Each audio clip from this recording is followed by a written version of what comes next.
ECU? R. Do you bleed purple and gold? Are you ready to hoist the colors? Hoist the colors!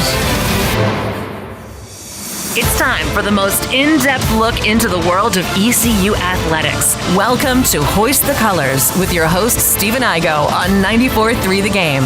Watch the show live on Facebook and at 943thegame.com. Here's Stephen Igo. Welcome in to Hoist the Colors. It's a Friday edition of the show, one day out from East Carolina taking on UTSA.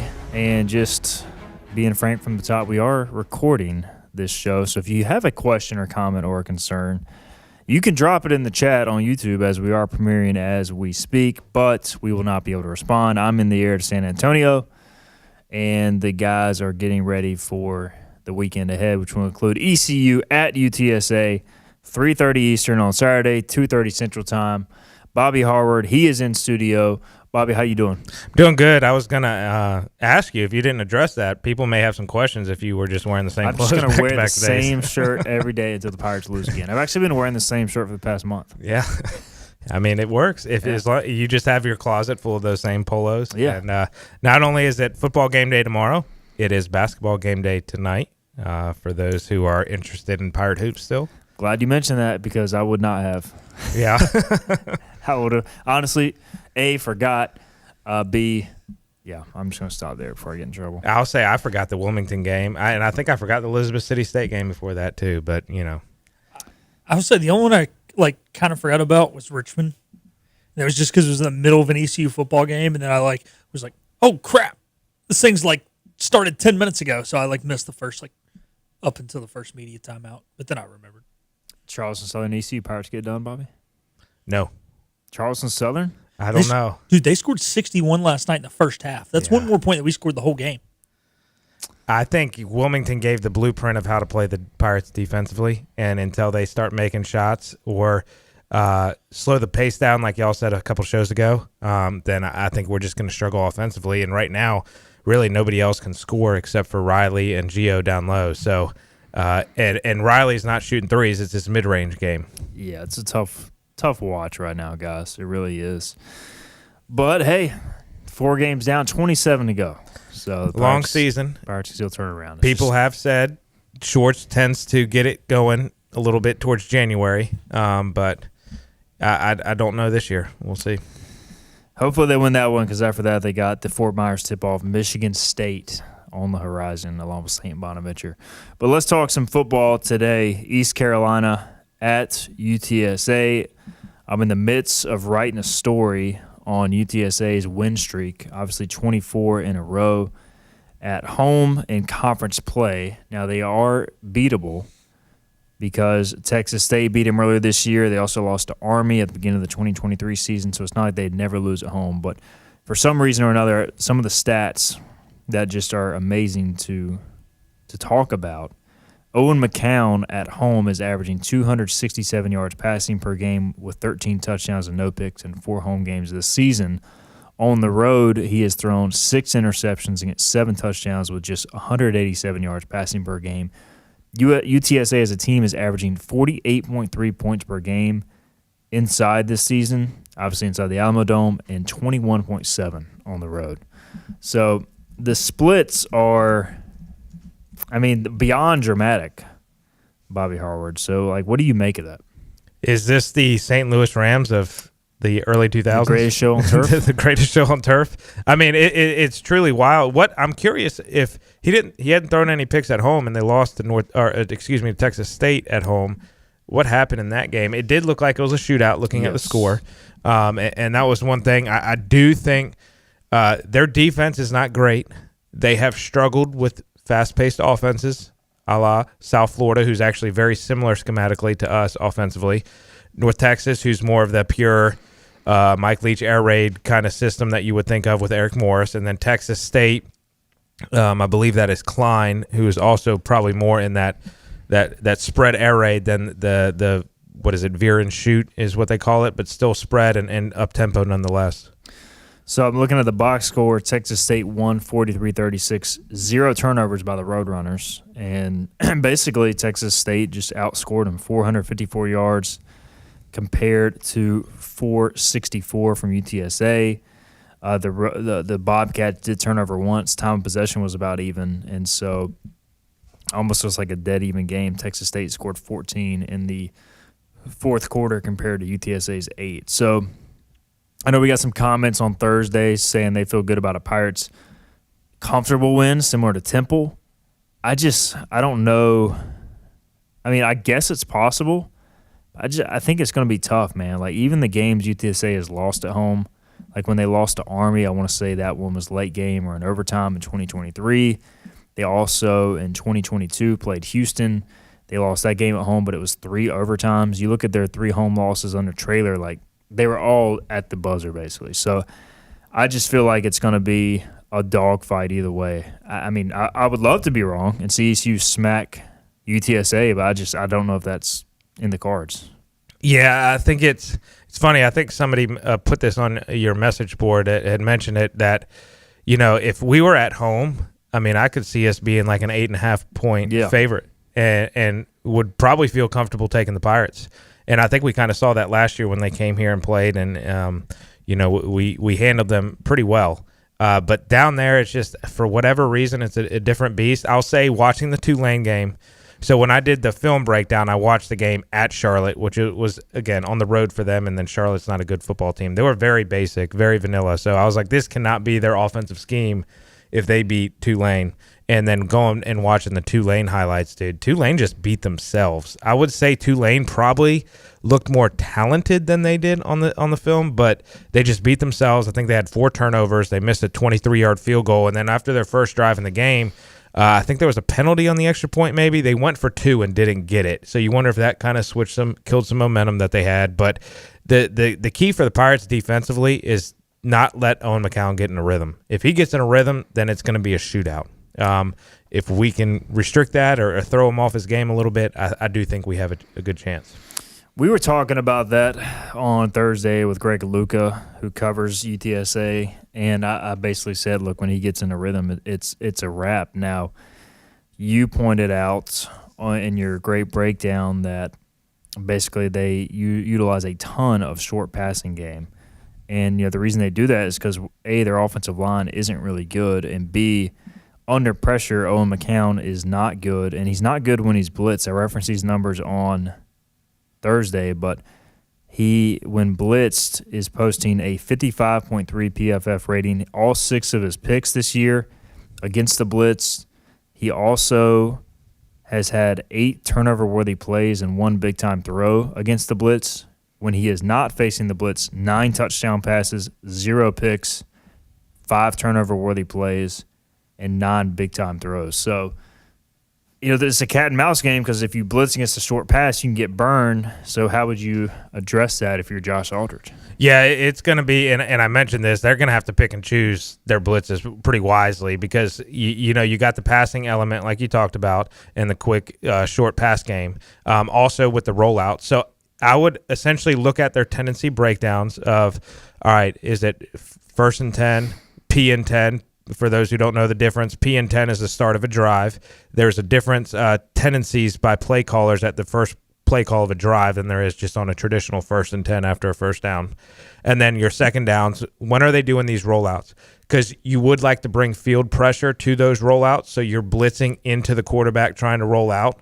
Then you have that safety rolling down that can recognize the receiver or the tight end, push into the flats quickly and kind of stay on top of that. So I'd look at that from a tendency perspective. And then the run game, too, because they're so dangerous with their running backs and the speed that they have at the position, you're going to have to choose wisely because if you get out of gap, then it's lights out. And it's kind of similar to what we saw last week in Memphis, which should be helpful for them, is they do run a decent amount of outside zone. They have their gap scheme stuff that they rely on, but they do a decent amount of outside zone. I think we see a little bit similar game plan to what we saw last week. They're going to want to tweak some stuff because UTSA is also looking at that film and seeing how they defended it. But I think it's going to look pretty similar to what we saw this past Saturday. I feel like, I got this question as well Thursday, and you mentioned it. I think UTSA may have the best all-around skill talent. I mean, Memphis is up there. Like, they've got big tight ends, they got receivers, they got running backs, multiple. I guess the only question is the offensive line. Yeah. Like, I think that's the biggest drop-off from Memphis UTSA. So can ECU win? Does it even matter if they're getting rid of the ball that quick up front? Yeah, I think, I think I responded to a comment this morning about that. If you look at Lewis's numbers for Memphis last week, he completed 32 passes, which is a lot, but he only had 206 yards. For as many times as they threw the football and completed the ball, that's a low yardage number. I think it came out to like 4.9.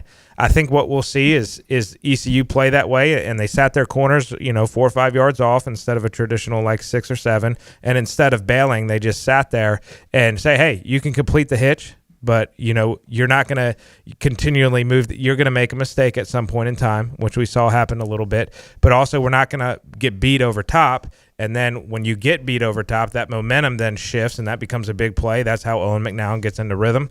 But I agree with you in the sense, like, when I saw Devin McCoon catch the ball, who's the go-to receiver for UTSA, and run, dude, it looked different than probably any receiver we've seen in conference this year. He's the guy that scares me the most. I know Memphis had a guy last week that was pretty good. But this guy is electric with the football, and I think he is their big play guy in the pass game. And then at the running back position, you got 2 guys who are averaging 7 yards a pop. That's a lot a carry. I mean, you got to think, if you're running that on first down, you're setting yourself up for 2nd and 3 every single time. So these guys are pretty electric with the football, and I would agree with that. And then at the tight end position too, they got 2 guys they utilize quite a bit throwing the football to, and they utilize them blocking in the screen game. But they are lighter guys. They remind me a little bit more of Bryce Williams in the sense that more outside receiver-ish or inside slot receiver-ish guys, but just big bodies that are thin. And they utilize them a bit too. And so they got a pretty good crew. I think it just comes down, can we pressure that offensive line, because they're weak up front.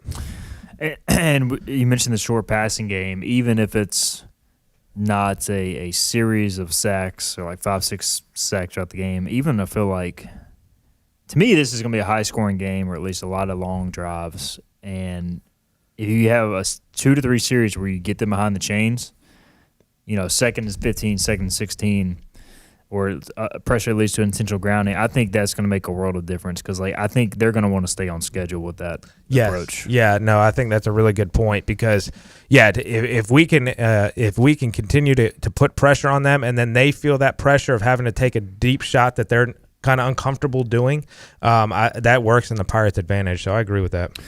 East Carolina at UTSA, also around the American this weekend. We will be keeping an eye on Tulane at Temple, which we're going to pick here in a little bit, and North Texas at Rice. Do you think either Owls team has a shot to help out the Pirates? I do. I do. I know we got to be big Owls fans the rest of the year.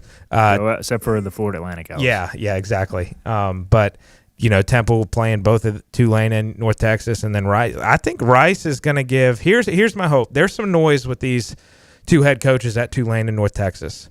My hope is that noise becomes a distraction of sorts. This is going to be new to them. They haven't really had to deal with that. Tulane, maybe not as much, because you had Willie Fritz and then now Summerall 2 years in a row. But I hope that's some noise and some distraction. We know Temple's a tough place to play.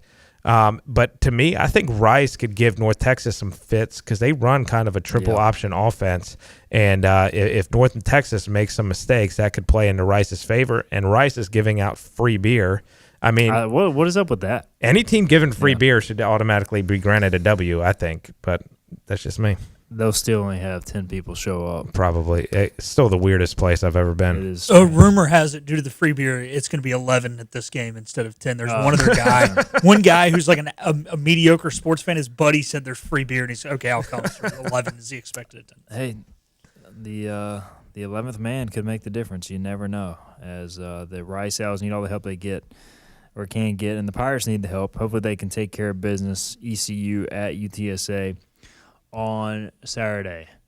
I tell you what, let's go ahead and get a break in. I don't even know where we're at in time because I'm so confused. But we'll get a break in, and we'll come back.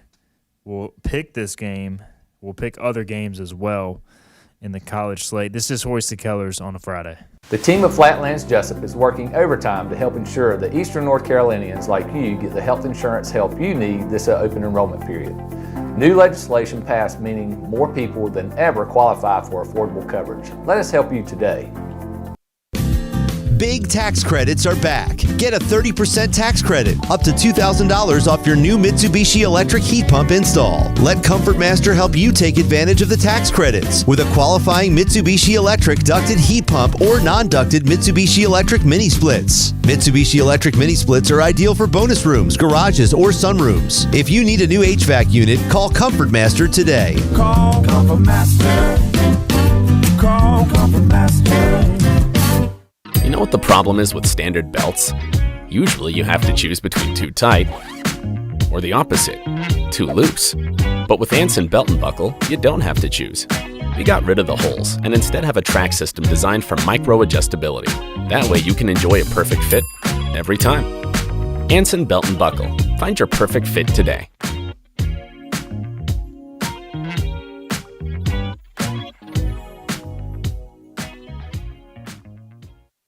Healthwise Pharmacy rounds the bases with all of your infusion, retail, compounding, and medical equipment needs. Locally owned and operated by pharmacist Marcy Parker, Healthwise has grown to be your most trusted provider for infusion services. Currently providing in-home or on-site infusions in North Carolina, South Carolina, and Virginia. Visit Healthwise Pharmacy at 615B South Memorial Drive or call 252-295-0059 to speak to a patient service representative to find the option that best suits your needs. Tired of the 1-800 numbers advertising Medicare products? Flatlands Jessup has 6 offices all throughout eastern North Carolina. You get face-to-face help from our local award-winning licensed team. Stop by today. Flatlands Jessup, your whole world covered. The best burgers around. Everyone loves a thick, juicy, and fresh burger. Tiebreakers does real burgers better than anybody. And don't forget about the cheese sticks, fresh salads, and more. So don't just go to any burger-themed restaurant chain. It's time to break the chain and eat local. Tiebreakers, burgers and sports at its best. Go Pirates! Arg! In this age of globalization, we've learned that bigger isn't always better. Ever tried to get phone help from a big corporation from a real person? Right. That's what's so nice about Phelps Chevrolet. After more than 50 years serving our community, Phelps remains family-owned and operated. Mike, Daryl, Wave, West, Alan, and Clay deliver hometown service and integrity, same as always. They share your experience, they share your values, and they are ready to help with any motoring need. Come get you one. Climb aboard as we set sail and hoist the colors. Arr, matey! Back to the show with Steve and Igo on 94.3 The Game. Welcome back in, Hoist the Colors, segment 2 here on a Football Friday edition of the show. Pirates at UTSA, 3:30 Eastern, 2:30 Central from the Alamo Dome. ECU looking for a win to stay alive in the American Conference title race. We kind of previewed the game. Segment 1. One thing I did forget to ask Bobby Harward, our guest, also Philip Pilkinen standing by, is just like his thoughts on the win over Memphis. I mean, we talked about it. We talked about it all week, Philip and I have, so I'll give you a chance before we move on and pick this game. Just what was it like watching that thing unfold, seeing the program get a big win?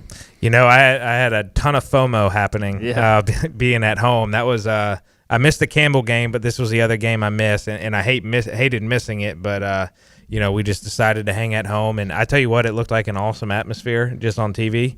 I thought when we fumbled there towards the end, I thought that was kind of going to be it. Yeah, but kudos to the guys for bouncing back and responding, and that's what really good teams do, and they did that. And you know, it was just cool to see them pull that out. I had mixed feelings on the storming of the field. I'm not going to say my feelings to aggravate people. I'll let everyone enjoy that. But I had some mixed feelings on it. But to me, I think y'all said this, recapping it. I think it was more, one, the moment of the tarps off and everybody, the excitement from that, but then also just, hey, we finally got over that big game hump. So I get it from that perspective, and that was just cool to see. Again, an electric atmosphere and a big-time play. It kind of took me back a little bit because that was the same end zone as the Tulsa Hail Mary, so it kind of took me back to that. It was almost the same area, too. Yeah. Justin Jones made that catch. Mm-hmm. You know, as far as making a big catch in Dowdy Ficklin saying, by the way, Bobby, brought to you by Sup Dogs today. Check them out, 213 East 5th Street, Greenville, North Carolina. Shout out Sup Dogs, too. I said this after the game.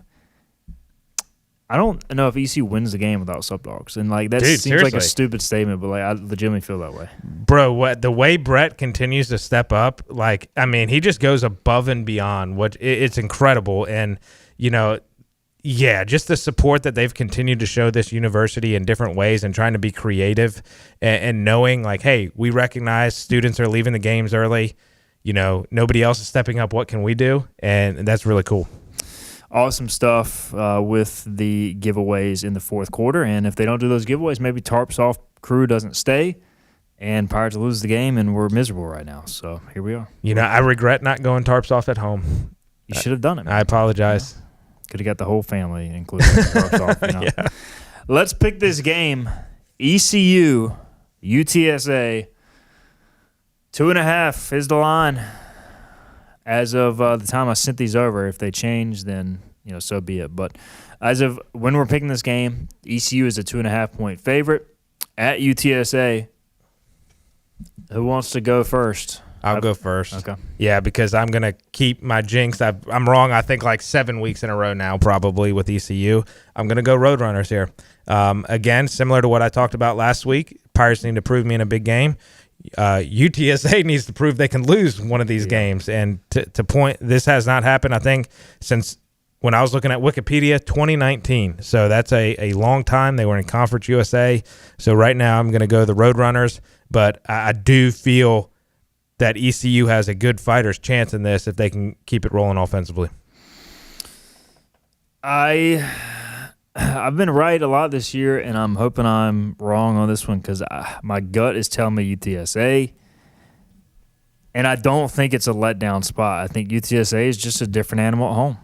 And, I mean, look, if you're going to prove you're a conference championship contender, you got to have statement wins along the way. Certainly the Memphis game was. Certainly the Temple game was to a degree. I think going into San Antonio and winning would arguably be the biggest statement of the season because no American team has ever done it. And I do, like, listening to Preston Carr talk this week, I think this team is built different, and part of me wants to pick ECU because I feel like, once again, they're going to thrive off, all right, we're going to do something nobody else has done. Nobody thinks we can do it. So I'm just here to provide the extra bulletin board material. Give me UTSA at home. I'm going to go with the Roadrunners, but hoping the Pirates pull it out. Philip, are you going to save the graphic? I'm not going to save the graphic. No, look, so the interesting thing you brought up was 2019. I was doing the math. I think Frank Harris was like a junior back then. It was like his third of like 7 years of college Mike football. Houston's first year at ECU. Yeah. Nah, man, I'm going UTSA here. The graphic will be consistent with all Roadrunners because we are going to reverse jinx it, and the Pirates are going to cover. The Pirates are going to win, but we're going to all pick the Roadrunners. So I'm on board, boys. They've given us no reason to pick against them at home. So, I got a question for y'all. The only disappointing outcome, would you categorize that as a blowout loss? Was the only disappointing outcome? I think so, yeah. I mean, I think you're disappointed they lose, but, like, everybody, I think, understands the task at hand.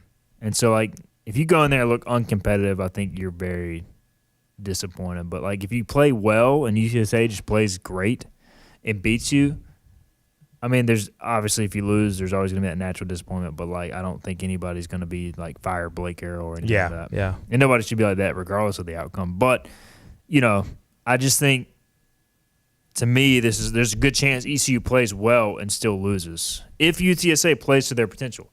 And look, if the Pirates go in there and push and hit Owen McCallum like they did last year and rattle them, they could easily win this game. But it's just it's something, for whatever reason, the Alamo Dome has been a beast for opposing teams, and ECU's got to find a way to overcome that. All right, USC, not a great college slate this week outside of really ECU UTSA. It might be the best game of the weekend. USC is at Oregon. Oregon is a 9.5-point favorite. This is a big game in the Big Ten. Shout out SEC for taking the week off from real football. But the Big Ten is playing real football. USC is at Oregon. Oregon's a 9.5-point favorite. Ducks are at home. I'm reading that the secondary of USC is a little banged up. I don't like Jada Maeva on the road. 9.5 is a lot, but I'm going to take Oregon here. Fight on. I'm going to go the Trojans here. You've had a pretty good feel for the Trojans this year, I feel like. Yeah, I think to me, if this was a game kind of on the East Coast, maybe at a Penn State or Indiana or something like that, I wouldn't feel as great. But with them going just a little bit north, I feel pretty good about them staying on the West Coast. Oregon has been so hit or miss recently. They've taken advantage of some bad teams, but against the good teams, they seem to struggle. So I don't think the Trojans win, but I do think it stays within 2 scores. I think this is the classic. It always happens late in the year where either Oregon or Washington is at home in a must-win game, and it comes down to the wire and ends up being like the game of the year. And I think that's this game. I think it's really close. I think the Ducks pull it out, but I definitely think the Trojans cover 9.5. Saturday weather, 52 degrees, partly cloudy. We'll see how USC operates in that. It is an afternoon kick. 37 is the low. So we'll see. They got some pretty good weather, which I think is important for Lincoln Riley and his squad. 100%. As with the way they play football. So I'm the only one on Oregon there. They are on USC. Duke is a 7-point favorite at North Carolina. Let's let Philip lead it off here. What are your Blue Devils going to do against the fighting Bill Belichick, who's a big cheerleading fan these days? He is. And, maybe hopefully for Duke, he's paying more attention to the cheerleaders on the sidelines than the actual game. But Duke looked bad last week. What was that all about? Duke did look bad. Duke hasn't played a complete 4 quarters all year. We were asking for it for East Carolina for so long, and they finally put one together, and I've still been asking one from Duke. Carolina's been getting better and better, especially at home. They've been really competitive lately in home football games where if they actually maybe play out their scenarios a little different, they could have a couple more wins. Manny Diaz, if you want me to pick you, prove me for a reason to pick you. I think Carolina wins it outright. Wow. Was not expecting that. I'm going to go with Blue Devils here. I think, Belly Cheeks has been worried too much about Jordan's co-ed cheerleading, so he's not focused on the game plan. And I do think we have a big game for Duke offensively. Surprise for me this year with Duke has been their defense and how much it struggled, but Carolina can't score regardless, so give me Duke. Yeah, Carolina's offense is horrific. But when Duke turns the ball over and gives them a 5-yard field, pretty easy to score. I can't think of the quarterback's name. It escapes me. Has he lived up to the $8 million contract? No, I mean, he's not been terrible, but it hasn't been great what it should have been. I'm going to be honest. I have no idea what to pick here. Every time I picked Duke this year, they've let me down. I don't trust North Carolina. I mean, they beat Syracuse. Have they beaten anybody else recently? I know they've been playing better, but Syracuse is barely even a football team. Well, yeah, they had their backup quarterback, so it wasn't even like they beat their starter. They just lost to Wake Forest by 2 scores. Give me Duke. Don't feel good about it. Don't feel good about this game. Will not watch it. Will check the score, and that's about it. Duke covers the 7 on the road. I think this is an ugly, ugly game, and Duke scores late to win by like 10 or something, like 20-10. Just disgusting football game. Could be. No offense. Yeah. To those listening. Pitt at Georgia Tech. Any idea what to expect here? Anybody want to go first? ACC is not fun. Well, I said it last week. Pitt's a fraud. Pitt is still a fraud. Georgia Tech's going to expose them for what they are. Give me the Yellow Jackets. You know who else is a fraud? Notre Dame. No, the Irish are not. It'll be proven in the playoffs. Georgia Tech. Yeah, guys, look, it's the same story, different year, right? Pitt starts out well, and then the wheels fall off late in the season. Georgia Tech's not a great football team. They're a good football team. They take care of business when they should. They'll do it on Saturday. Tulane is an 8.5-point favorite going to Temple. Do we need a weather check here? The guys in New Orleans are not typically used to cold weather games, and so we'll see if that could be a factor, as it is a mid-afternoon, or was that 3:45 kickoff? Yeah. Yes, I believe. So Philly on Saturday, as I stall here for weather.com, which takes quite some time to load. Saturday at that time, you're looking at about 50 degrees with potential showers and it getting into the 40s by the latter stages of the game. 10-mile-per-hour winds, so not terrible weather. 8.5, Tulane on the road. What do we think? Hoo-hoo, hoo-hoo, hoo-hoo. That's my owl call. I don't know if Owls win it outright, but I do think it's a difficult place to play. Hey, and hopefully Tulane stubs their toe with the curse of the ranked Group of 5 team and continues that trend of losing the week after they're ranked. Temple off a bye, by the way.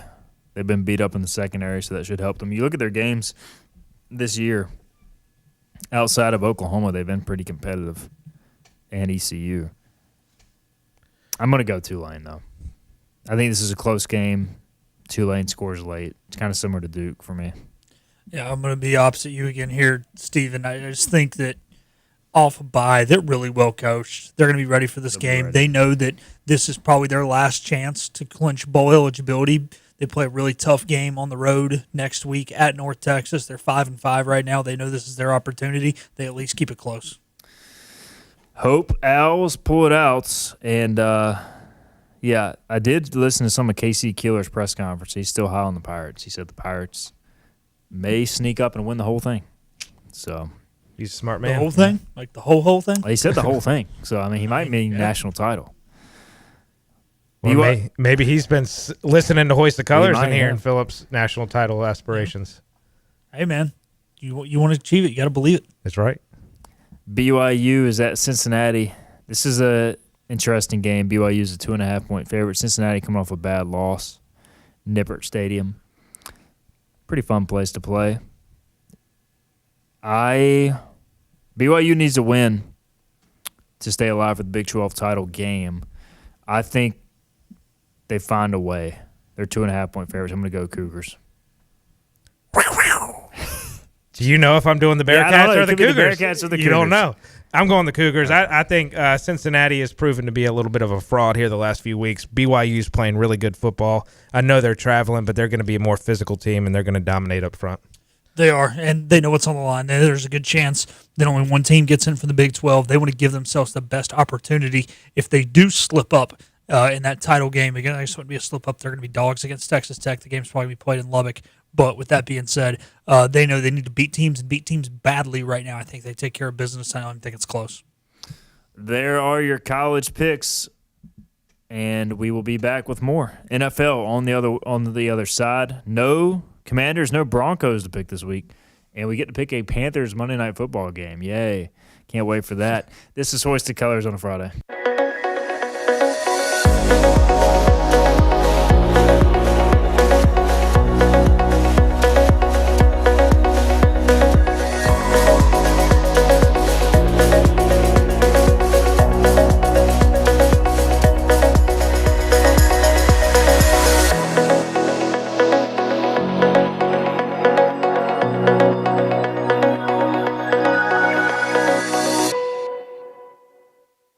Storm season is approaching. North Carolina weather can damage your roof, and before long, a small leak can turn into a big problem. Your home is one of your biggest investments, so protect it with Wells Home Improvements. We work with all insurance companies for a hassle-free roof installation experience.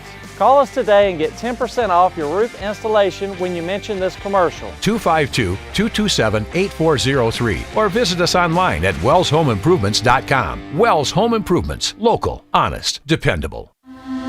This is about you, your family, and the health of all who live in Eastern North Carolina. This is about the transformation of a health system into something more powerful and more human. About creating new ways to treat disease and keep you well. This is about ECU Health, which is to say, it's really all about you. ECU Health. Minds, hearts, purpose.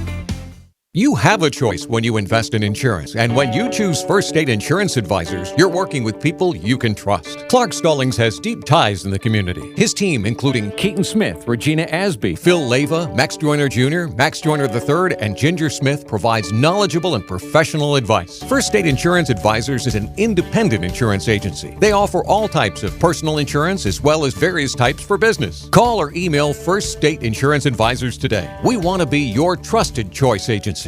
Acre Station Meat Farm, along with Lane Angus Beef, bring you Farm to Fork Beef. Stock your freezers now with affordable beef boxes just in time for the grilling season. Farm to Fork Beef brings quality local beef to your family. From your traditional butcher shop, Acre Station Meat Farm.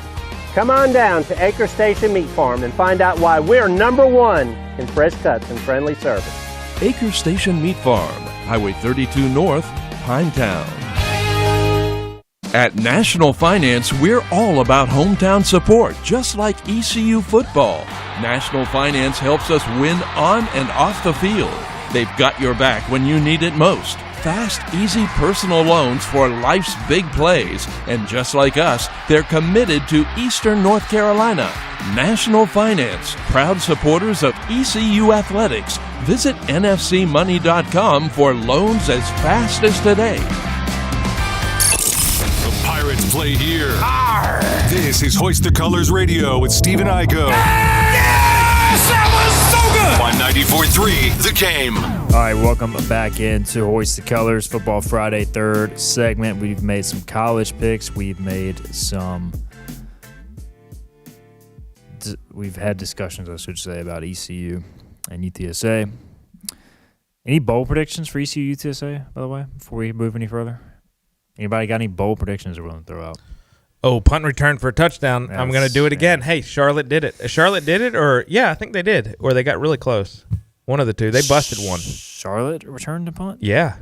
They did return a kick. Was it a punt or a kick? I thought it was a punt. Maybe it was. I'm going to pull up the tracker here, or the Peyton box score. Mangrum? Yeah, I don't know if Peyton back there. The thing is, I think he still last week looked a little timid back there. Like, I think his goal is just fair catch the ball, make sure that nothing bad happens. And, you know, Peyton, just from talking to him, the time I spent with him Monday, which ended up being a decent amount of time, he seems like when he's back there, he's kind of a conservative guy of just like, hey, do the job, don't hurt the team.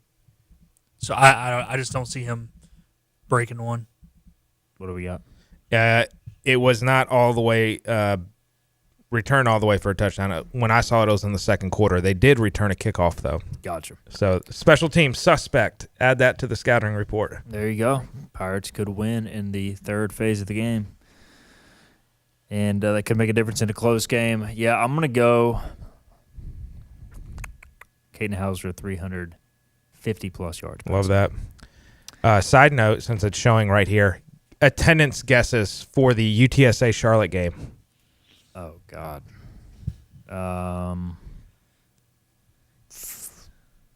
12,000. I was going to go. They got a decent amount of season tickets, which helps, but I'm going to go like 8,300. 9,800. Kick them out of the American. Get them out. Get them out.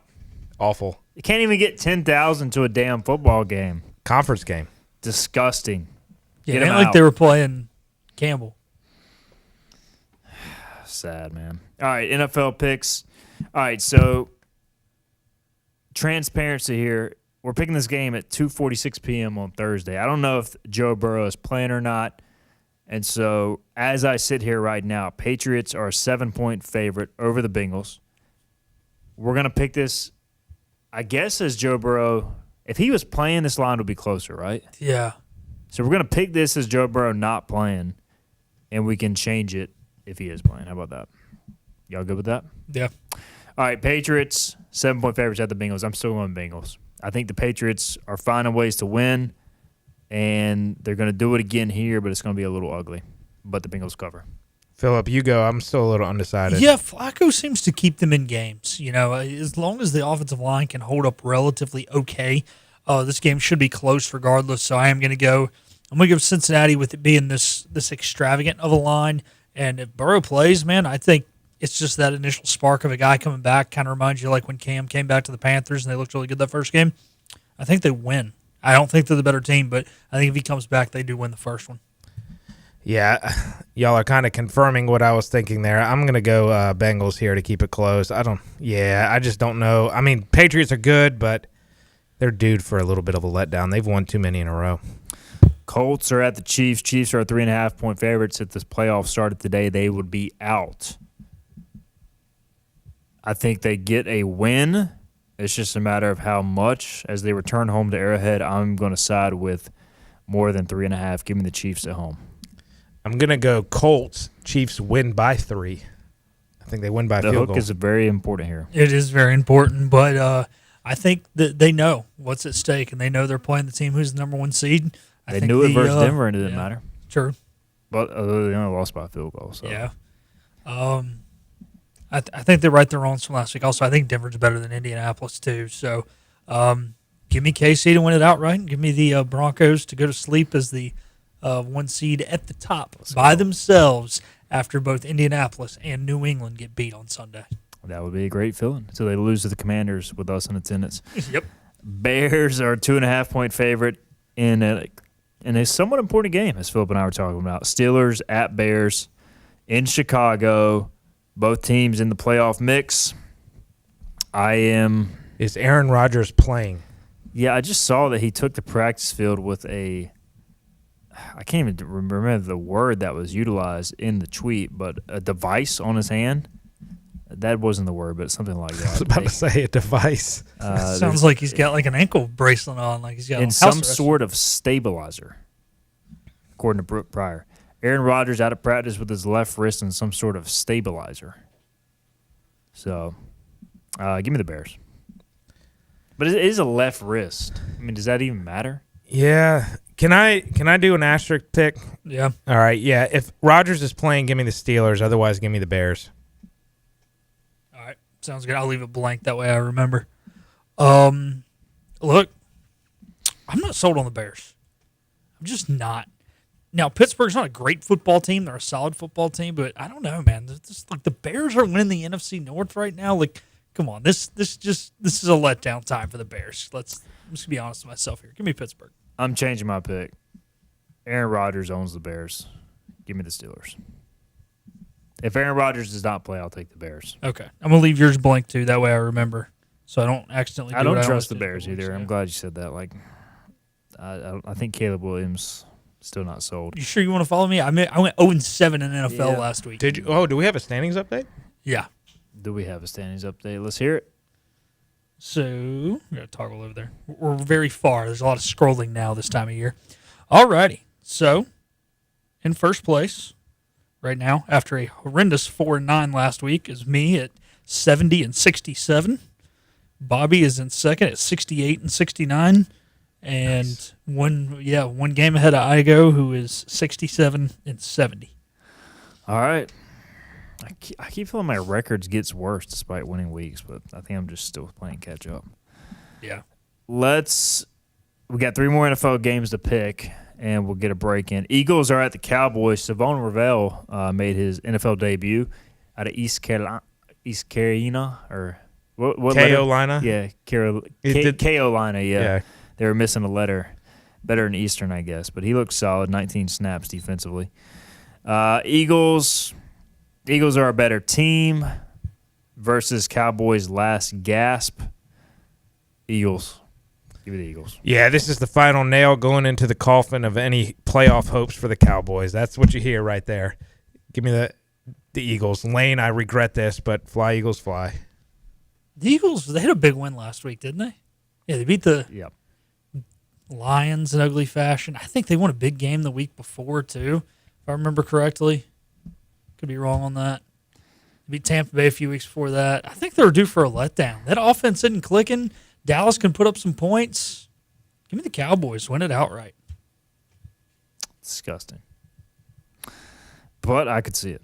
Buccaneers at Rams. Rams are 6.5-point favorites. I think this is just too many points. I know that the Bucs didn't cover 6 against the Bills, and I picked the Bills last week. But I'm going to take the Bucs here to cover 6.5 on the road. I still am not 100% sold on the Rams. I'm with you. I'm going to have the Bucs cover here. This is probably my favorite game of the weekend. I will miss the NFL slate. Dacre and I are going to a Duke basketball game, but we'll be home in time for this, so I'm very excited to watch it. Yeah, look, I just it was one of those things last week. It was kind of a fluke they didn't cover. It was like a late game turnover followed by a 6th touchdown from Josh Allen. It should have been a 1-score game. I think they keep it close. However, a lot of travel. They've gone from Florida up to western New York, back to Florida, now out to California. So that does worry me a little bit, but I'm still going to think they keep it within a score. All right, and our final pick. Dun, dun, dun, dun, dun, dun, dun. Panthers on Monday Night Football. When's the last time the Panthers on Monday Night Football? I don't know. They haven't even had a true night game in like 2 years, and that was a Thursday night game against somebody like Atlanta. And then the year before, they only had a Thursday night game. That was against Davis Mills and the Texans. It was Bryce Young's rookie year against was it the Saints? They played Monday Night Football, his first home game? No. Because I remember my daughter had danced. Oh, yeah. And then it was like the doubleheader Monday night thing. They had the early game. I forgot about that. They had a 7 o'clock. Yeah, that doesn't even count. It's a fake Monday night game. Do they have a shot here? Niners 7-point favorites. Christian McCaffrey legacy game, baby. Christian McCaffrey, 3 touchdowns. 1 on the ground, 2 in the air. Who's playing quarterback for the Niners? I don't know. Doesn't matter. Panthers stink. Give me San Francisco to win it 31-17. Yeah, it's Panthers come back to life a little bit. And they've been too up and down. 49ers are too good of an all-around football team. Give me Mac Daddy Jones if he's playing.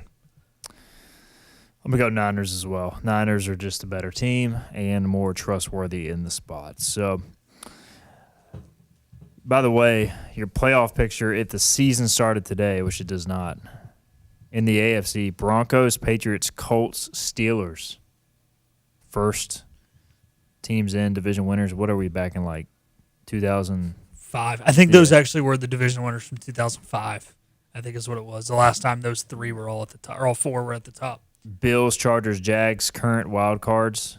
Texans, Chiefs, Ravens on the outside looking in. In the NFC, Eagles, Rams, Bears, Bucks leading the divisions. Seahawks, Packers, Niners. Wild cards, Lions, Panthers, Cowboys hanging around.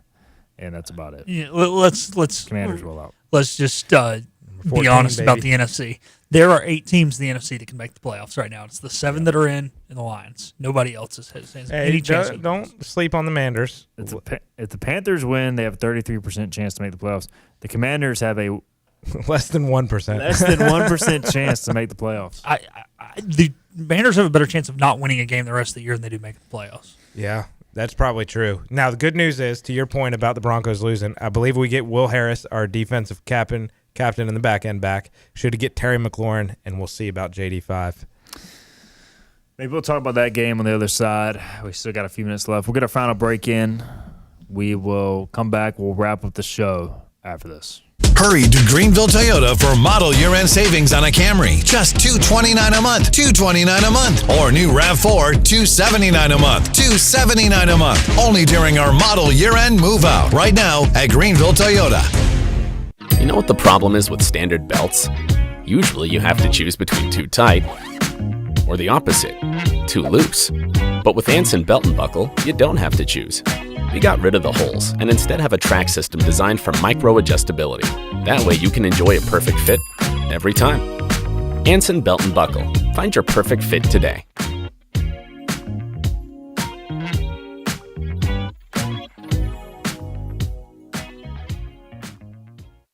Daughtridge Gas and Oil has been your dependable propane supplier for 95 years. Their trained technicians can service and properly install all your propane and natural gas appliances. Plus, Daughtridge Gas and Oil is your backyard expert with fire pits, grills, smokers, and more, including quality outdoor furniture at their Greenville Patio and Hearth Shop at 1901 Charles Boulevard. Go by and see the knowledgeable staff at Daughtridge Gas and Oil for propane delivery or call 756-1345. Other restaurants claim their food is fresh and fast, but are they friendly? At Moore's, you're treated like family the minute you walk into their doors. With locations in Winterville, New Bern, Swansboro, Morehead City, and Jacksonville, we've been practicing what we preach since 1945. At Moore's, our barbecue is slow cooked and smoked over real wood daily until it's so tender it's falling off the bone. Combined with our fresh chicken, cooked-to-order seafood, and homemade fixins, we're sure you'll agree. If it's not Moore's, it's less.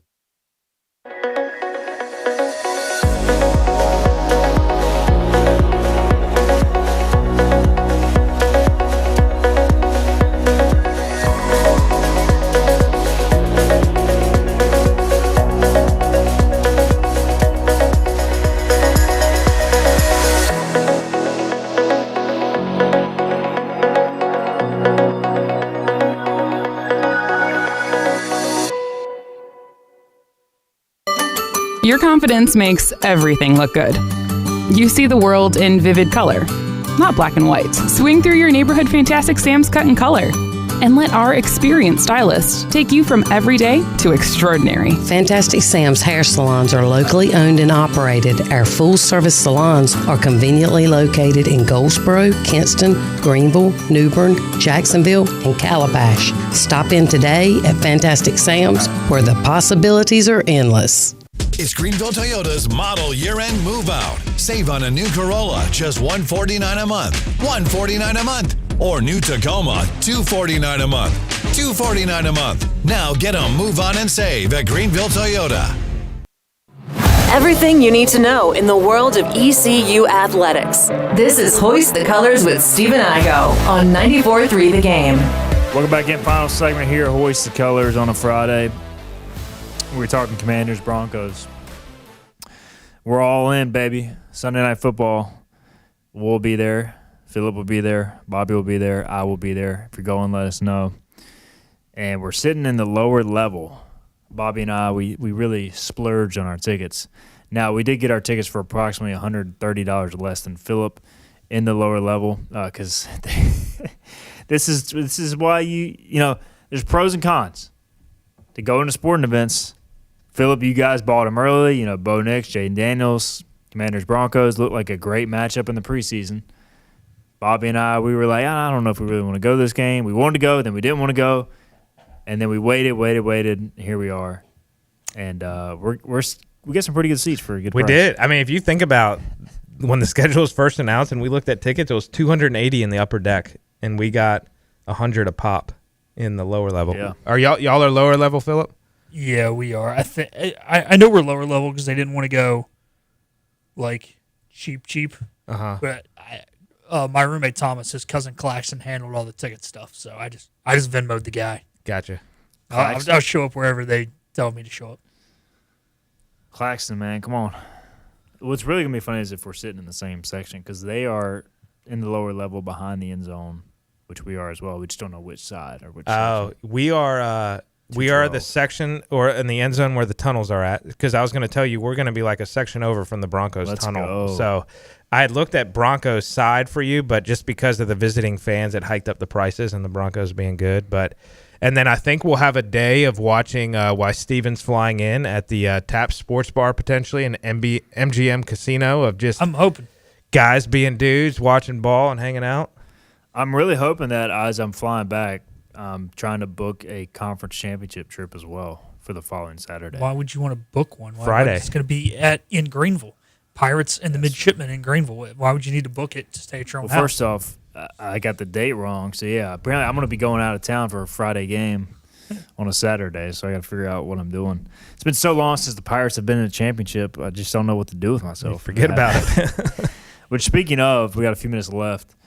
What just the thought, Bobby, of like ECU being mentioned as a dark horse playoff contender. Like we've broken down the kind of scenarios this week, but it's gonna be pretty cool. Yeah, I was gonna say I almost messaged y'all. Your Tuesday show, I think, is when you had Case and Rameli on, and y'all just going through the scenario. Like I just love listening to that stuff in general. I don't know if I made any sense at one point. No, it did. It followed because I had no clue. I knew there was avenues, but I didn't know specifically, and I was able to track what you were saying. But I mean, it's just again there was a guy, I want to say he's with Yahoo Sports or maybe The Athletic, had mentioned like ECU's a lot closer than people think. And hearing you guys break it down, we are. I know the percentage doesn't look high at like 1.4 or 6% now, but if we can get an upset, what seems to be happening across college football pretty regularly, like we're right in the dogfight. Now, we got to take care of business on Saturday. If we don't take care of business, none of this matters, but it's just exciting nonetheless.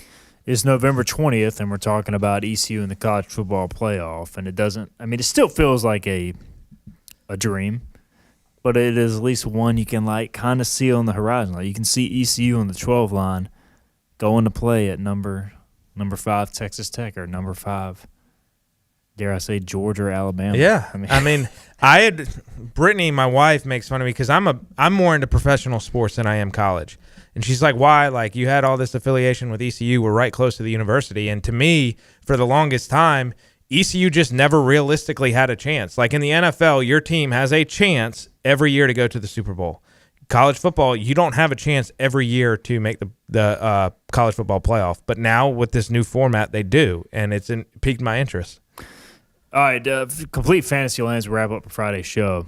Who would be your ideal opening round opponent for ECU in the playoff if it magically happens? Sorry, Bob, but is there a way we can play Notre Dame? Because Notre Dame. You don't want that smoke.